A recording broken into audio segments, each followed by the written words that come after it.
the ladder trick. We call him Disco Dan. He little wheels it left, he wheels it right. You can see, of course, he's pretty committed to the speed that he sets. There are no controls of that ladder.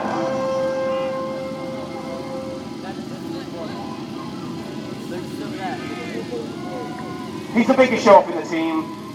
Will he get his one hand off? A little wave. Go hell. Yay! That's what I'm talking about.